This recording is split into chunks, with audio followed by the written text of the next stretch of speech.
Hola, muy buenos días, ¿cómo están? Buenas tardes, buenas noches, dependiendo en dónde nos están viendo o escuchando, depende del caso. Es domingo 22 de marzo, tenemos este tema de la contingencia por el coronavirus y por lo mismo pues no deberíamos de perder nuestra fe y deberíamos de aumentarla, al contrario, y seguir haciendo este tipo de actividades. Por lo mismo, bueno, pues el día de hoy quiero invitarlos a tener un encuentro con Cristo y como todos los domingos que empezamos en fe, vamos a empezar con una oración. En el nombre del Padre, y del Hijo, y del Espíritu Santo. Amén. Ven Espíritu Santo, llena los corazones de tus fieles, y enciende en ellos el fuego de tu amor. Envía tu Espíritu Creador, y renueva la faz de la tierra. Oh Dios, que has iluminado los corazones de tus hijos con la luz del Espíritu Santo, haznos dóciles a sus inspiraciones para gustar siempre el bien, y gozar de sus consuelos. Por el mismo Cristo nuestro Señor. Amén. Dios te salve María, llena eres de gracia, el Señor es contigo. Bendita eres entre todas las mujeres, y bendito es el fruto de tu vientre Jesús. Santa María, Madre de Dios, ruega por nosotros los pecadores, ahora y en la hora de nuestra muerte. Amén. En el nombre del Padre, y del Hijo, y del Espíritu Santo. Amén. Hagan de FEF un movimiento santo. Pues muy bien, hoy tenemos el cuarto domingo de Cuaresma, ya 22 de marzo, ya estamos más allá de la mitad del tiempo de Cuaresma y como siempre tenemos que empezar con nuestra experiencia de vida. Y hoy quiero contarles un cuento tomado de un muy buen libro que se llama El canto del pájaro, que tiene varias reflexiones y este tipo de historias que nos acercan mucho a entender bien cuál es el mensaje de Dios. Y lo voy a leer porque me parece que es sorprendente. Dice: el amante llamó a la puerta de su amada. ¿Quién es?, preguntó la amada desde dentro. Soy yo, dijo el amante.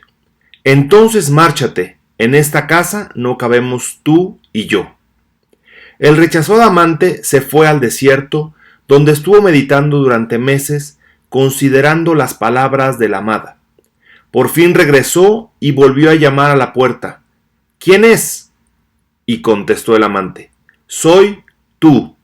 Y la puerta se abrió inmediatamente. Me parece que la lingüística, y más en el español, tenemos una riqueza absoluta y tristemente de pronto perdemos el sentido de todas las palabras. Pero en este me pareció una cosa preciosa. Y hoy justamente toda la liturgia, todo lo que nos habla hoy nuestra liturgia de este domingo cuarto del tiempo de Cuaresma, es sobre el tema de no soy yo, lo importante no soy yo, el centro no soy yo, el importante, el que tiene el plan, el que arma las cosas es Jesucristo, es nuestro Padre, Dios Padre. Entonces, entremos en materia. Déjenme hablo del mensaje que el día de hoy nos deja nuestro tema para pensar.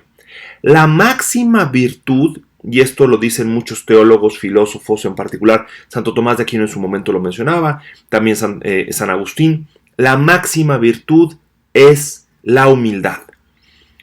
Y el mayor pecado, y venimos de verlo en los domingos anteriores de Cuaresma, el mayor pecado es el orgullo. Ese es el pecado original, el decir es: yo puedo ser como Dios, yo soy como Dios, yo soy otro Dios, nadie tiene que decirme qué hacer, yo soy el que dirige mi propia vida, nadie me dice.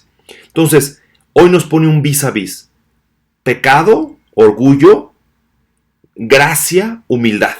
Están justamente de los dos lados. Entonces, hoy vamos a ver ese juego entre pecado y el pecado como el orgullo, y del otro lado, la gracia en la humildad. Déjenme, leo esta definición que me pareció preciosa sobre la humildad. Número uno es etimológicamente. La palabra humildad viene del latín humilitas. Y este deriva, el sufijo itas, indica cualidad de ser. Es decir, hay una cualidad de ser, pero ¿cualidad de ser qué? ¿Ok? Vamos a la parte inicial de la palabra, que es humus, que significa tierra. Entonces, humildad sería cualidad de ser tierra.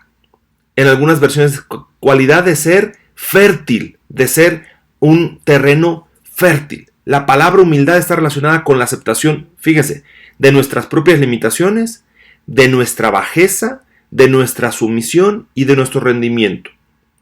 Rendimiento ante algo superior, a reconocer que yo solo no puedo, que yo solo no soy, que yo solo me quedo corto.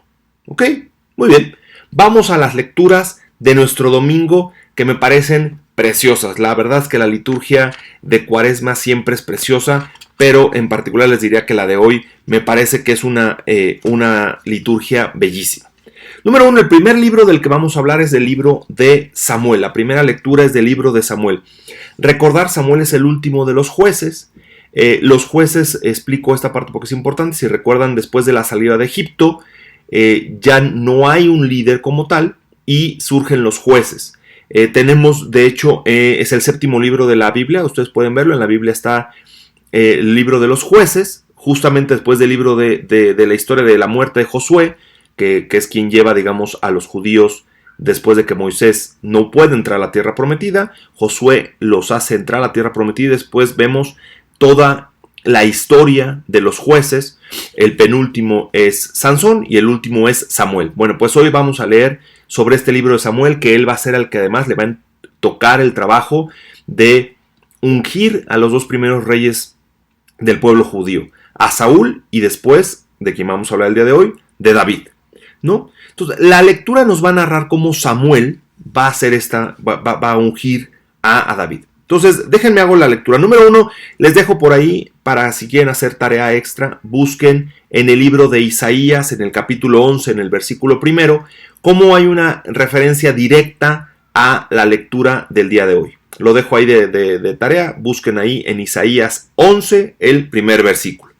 Voy a hacer la lectura y voy haciendo pausa. En aquellos días dijo el Señor a Samuel, ya hemos platicado quién es Samuel, ve a la casa de Jesé. Jesé es quien van a encontrar esa referencia en Isaías 11.1. En Belén, importantísimo que sea en Belén, esto es clave. Recuerden lo que hemos dicho muchas veces sobre el catecismo de la Iglesia Católica en los puntos importantes 115, 118. Siempre que leemos, y en particular el Antiguo Testamento, hay una referencia a Jesús. David es una promesa, David es un ejemplo, David es proto Jesús, le podríamos llamar en algún momento. De hecho es la descendencia, si alguien lee el primer capítulo de Mateo, la parte de pasar por ahí es trascendental. ¿Y por qué José y María, perdónenme, fueron a Belén? Porque de ahí era la familia de José, era descendiente de la casa de David y por eso tenía que ir a Belén de Judá. Muy bien, entonces Samuel va a la casa de Jesé en Belén, porque de entre sus hijos me he escogido un rey. Qué belleza tiene nuestro lenguaje, qué belleza tiene esta lectura. Fíjense cómo no dice Dios, pues se me ocurre que puedo encontrar un buen candidato ahí. No. Vean la conjugación. Me he escogido. Es bellísimo. Es decir, el actuar de David no importa. Lo importante es Dios. Dios se ha elegido a alguien. En este caso, yo lo puedo llevar a mi vida personal. Dios me ha elegido para algo y me ha escogido para algo. Bueno, dice, porque de entre sus hijos me he escogido un rey. Llena pues tu cuerno de aceite para ungirlo y vete. La forma en la que se ungían a los reyes era justamente con un aceite, un cuerno que llevaba en este caso Samuel, y con eso ungía a los reyes. Cuando llegó Samuel a Belén, vean el siguiente verbo, y vio a Eliab, el hijo mayor de Jesé, pensó, este es sin duda el que voy a ungir como rey. Vean dos verbos claves. Samuel vio y pensó. ¿Bajo qué criterios? Bajo sus propios criterios, bajo los criterios humanos. Y justo, ¿qué le va a contestar Dios? Vean la mayoría, ¿no? Dice Samuel, este es sin duda el que yo voy a ungir como rey. Pero el Señor le dijo, no te dejes impresionar por su aspecto ni por su gran estatura, pues yo lo he descartado. En la historia de nuestra iglesia, no solamente es lo que estamos leyendo aquí, que son 700, 800 años antes de Cristo, estamos diciendo que, voy a poner el ejemplo, en las apariciones marianas, no elige la Virgen, no elige Jesús, no eligió a los 12, a los mejores de su época, elige a la gente más humilde, ¿no? La palabra de este domingo es la humildad. Y dice Dios nuestro Señor, porque yo no juzgo como juzga el hombre se fija en las apariencias, pero el Señor se fija en los corazones. Bellísimo, bellísimo lo que nos dice el Señor. Al Señor no le importa si tienes un tono de voz diferente, si eres alto, si eres bajo, si eres chaparro, si eres gordito, si eres flaco. Él se fija en tu corazón. ¿Qué diría hoy el Señor si ve tu corazón? ¿Qué ve? ¿Cómo me siento? ¿Cómo está mi corazón? Bien, El hombre se fija en las apariencias, ya lo vimos, pero Dios se fija en los corazones. Precioso. Así fueron pasando ante Samuel 7, importante, es un número bíblico, es decir, todos los hijos de Jesé pasaron frente a Samuel, pero Samuel dijo: ninguno de estos es elegido del Señor.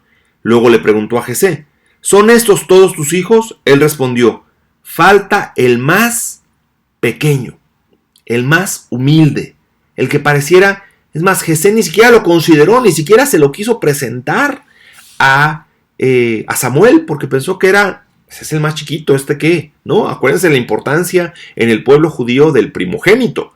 Bueno, pues acá le dice, no. Ok, entonces, ¿qué dice? Falta el más pequeño que está cuidando el rebaño. Vuelvo a ver, fíjense la referencia hacia Jesús. En el Salmo lo vamos a decir, ¿no? Vamos a repetir la frase en el Salmo: el Señor es mi pastor. David es una imagen, es una referencia a Jesucristo. Samuel le dijo: hazlo venir, porque no nos sentaremos a comer hasta que llegue. Y Jesé lo mandó llamar. El muchacho era rubio, de ojos vivos y de buena presencia. Entonces el Señor dijo a Samuel: levántate y úngelo, porque este es. Tomó Samuel el cuerno con el aceite y lo ungió delante de sus hermanos.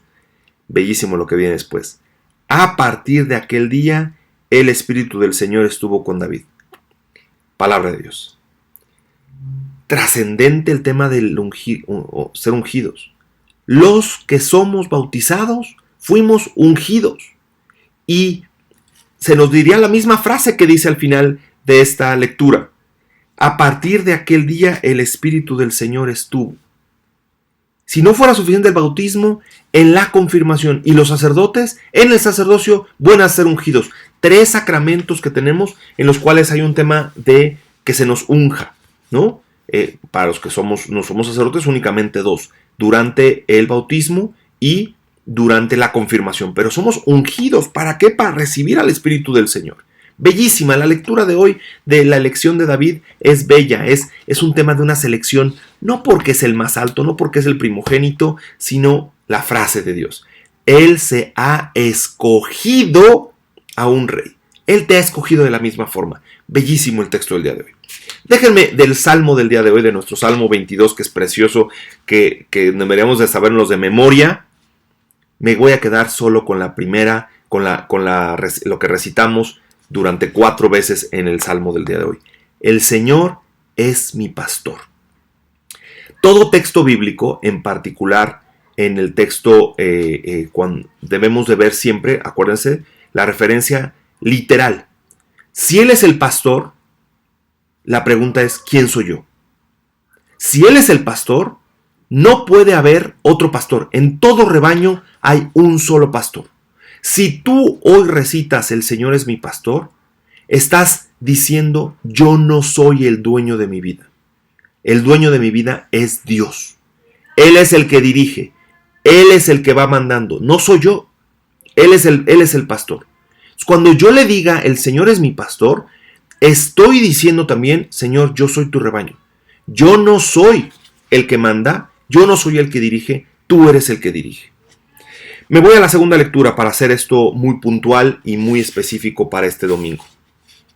Hermanos, en otro tiempo ustedes fueron tinieblas. Vuelvan a ver este ejemplo con el que iniciaba hoy de la soberbia, pecado. La tiniebla está junto con el pecado, junto con la soberbia.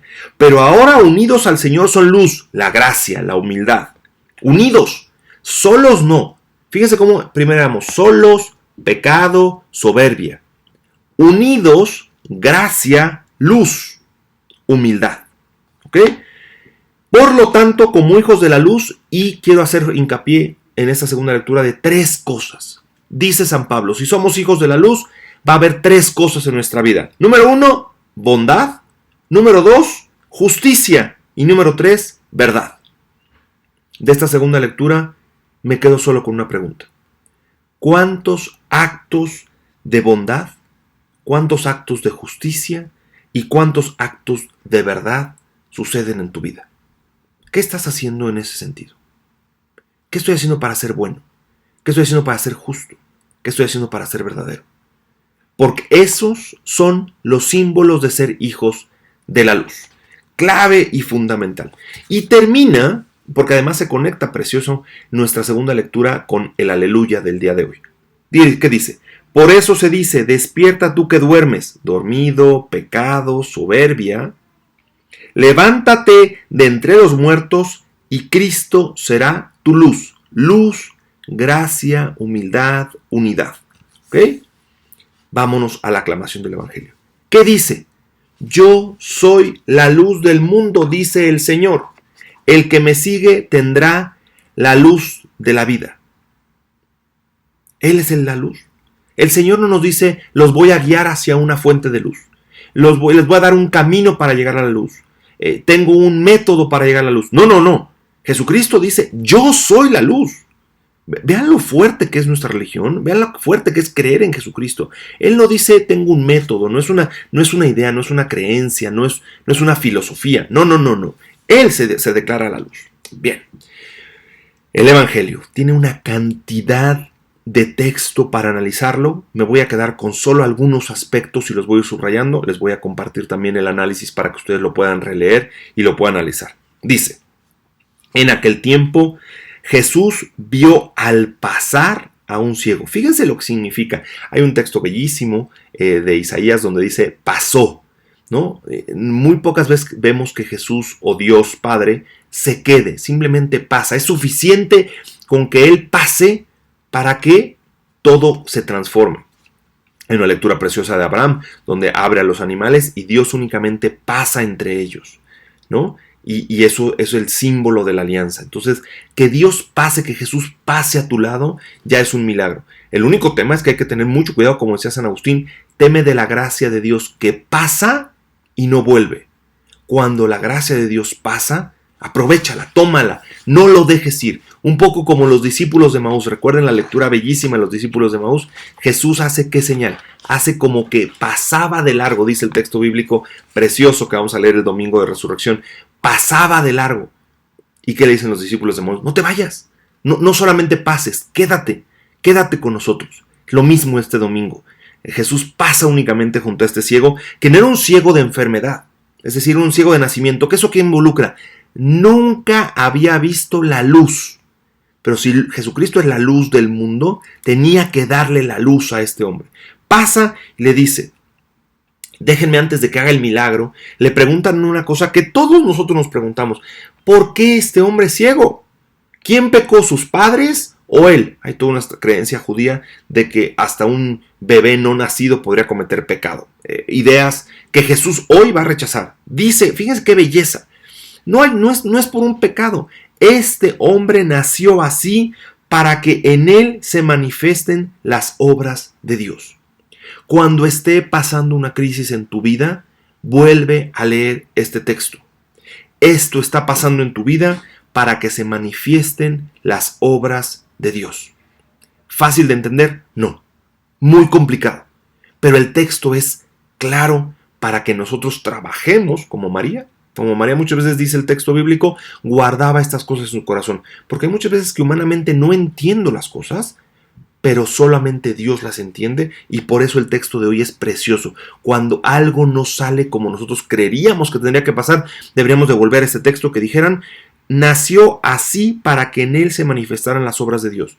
Esta crisis que estoy pasando, este problema con mi familia, este problema económico, este problema social, este problema físico que tengo, es para que se manifiesten las obras de Dios. Bellísimo, bellísimo lo que está diciendo ahí nuestro Señor. Bien, ¿qué es lo que hace Jesús? Fíjense cómo desde la visión humana, hoy leemos el texto y es como, Jesús escupió, hizo una mezclilla por ahí de su saliva con tierra y ya. Yo les pregunto, cualquiera de ustedes, si yo tomo ahorita tierra, escupo en esa tierra y se las pongo en la cara, ustedes dirían, sí, Juan Carlos, embárranos de lodo con tus gargajos, con tus escupitajos. Nadie diría que sí, nadie aceptaría eso, porque esa es la visión humana. Aquí estamos viendo un tema de una visión divina, vuelve a tomar tierra. ¿Cómo creó Dios Padre a Adán y a Eva? Tomando tierra. Está haciendo una nueva creación. Jesucristo está recreando lo que su Padre creó en el Génesis. Y Juan además le encanta esto, el Evangelio de hoy es de San Juan, hacer recreaciones de lo que vimos en el Génesis, porque es precioso. Fíjense lo que hace. ¿No sería un lodo una forma de tapar la vista? O sea, si yo les pongo lodo, ¿les tapo la vista? Sí, justamente está tapando la vista humana. Nuestra vista humana que de pronto no es la divina. Nadie humanamente nos hubiéramos dejado poner lodo en la cara. Nadie. Nadie, ni aunque yo les dijera, ni aunque un sacerdote llegara con ustedes y les dijera, te voy a poner lodo que hice con mi saliva y con la tierra que acabo de pisar, no se lo dejaría. Porque es desde la visión humana. Sin duda, no la divina. ¿Qué diríamos muchos de nosotros? ¿Por qué? ¿Quién eres tú para ponerme eso? ¿Por qué me pones tus cosas? ¿Quién eres tú? ¿Por qué me mandas? Porque además le va después a mandar, le pone lodo y luego le dice, vete a lavar a la piscina de Siloé. Si no eres humilde, no te quita la ceguera y no se da el milagro y no se da la gracia en ti. La fundamental parte para nosotros hoy es entender la humildad, ¿no? Y dice el texto, fíjense cómo verbos puntuales. Él fue, se lavó y volvió con la vista. Cuando hay un milagro es pum, pum, pum, acciones específicas, puntuales, hermoso. Déjenme, me brinco porque después de esto lo que va a venir es una cosa tristísima, que es los judíos van a cuestionar al ciego, bueno, al ex ciego, ahora este hombre que ha vivido la gracia de la salvación y la gracia de su vista, vive todo esto. Bueno, ¿qué termina pasando aquí? Hay una frase que él dice, no me dan crédito, ¿para qué quieren oírlo? ¿Para qué quieren seguirme oyendo? Porque lo siguen cuestionando y cuestionando, le llaman a sus papás, le llaman a todo el mundo, ¿para qué quieren oírlo? ¿Cuántas veces el Señor nos habla, nos invita y seguimos sin creerle? No, ¿por qué le voy a creer? ¿Cómo va a ser? No es cierto. No, hombre, el Señor no puede buscarme a mí. ¿Yo quién soy? ¿Por qué a mí? Te está llamando a ti y tú sigues sin creerle. Lo mismo que dice este ciego, que está profetizando mucho lo que nosotros somos, que de pronto no le damos crédito. Alguien escucha estas palabras y dice, bueno, sí, esto es para alguien más, pero no para mí. No, sí es para ti. Sí es para ti este texto. Después explica el ciego, bueno, el ex ciego, una frase bellísima casi al final de la lectura. Es, si este no viniera de Dios, no tendría ningún poder. ¿Qué está haciendo referencia? Justo lo que vimos en San Pablo. Las obras de los hijos de la luz, la bondad, la verdad, la luz, allí está. Los frutos de la luz de San Pablo son la bondad, la justicia y la verdad. Jesucristo lo está haciendo y el ex ciego lo reconoce y dice, no podría ser que alguien haga algo bueno y no viniera de Dios. Clarísimo. Y termino con esto, ¿no? Al final dice, entonces Jesús le dijo, yo he venido para que los ciegos vean y los que ven queden ciegos. Si tú no estás alineado con los planes de Dios, no vas a ver lo que Él quiere que tú veas, Él quiere que tú veas. Y vas a estar ciego. Tienes que llegar a la humildad de acercarte y ver a través de sus propios ojos, no de tus ojos, no de tus ojos. Déjenme, finalizo con 2 puntos, nuestra oración. Déjenme ocupo la oración que la liturgia del día de hoy nos pone. Vean la oración después de la comunión, los que puedan hoy el día de hoy ir a comulgar, vean esta oración tan preciosa. Señor Dios, luz que alumbra a todo hombre que viene a este mundo. Si todo el que nace tiene la luz de Dios. Ilumina nuestros corazones con el resplandor de tu gracia, para que podamos siempre pensar lo que es digno y grato a tus ojos. Es decir, lo importante son los ojos de Dios. Yo me he elegido. ¿Recuerdan? Sus ojos. Él ve algo que nosotros no vemos. Hay que pedirle, Señor, dame tus ojos, porque los míos ven mal, ven chueco. Mis lentes no funcionan bien. Yo necesito tus lentes, necesito tus ojos. Lo que sea grato a tus ojos y amarte con sincero corazón. Por Jesucristo nuestro Señor. Amén. Déjenme termino con una idea de compromiso para todos ustedes, para todos nosotros, para mí también. Antes de juzgar cualquier evento en mi vida, cualquiera, deberíamos hacer una oración muy cortita, muy pequeña que tendría que ser, Señor, déjame ver con tus ojos.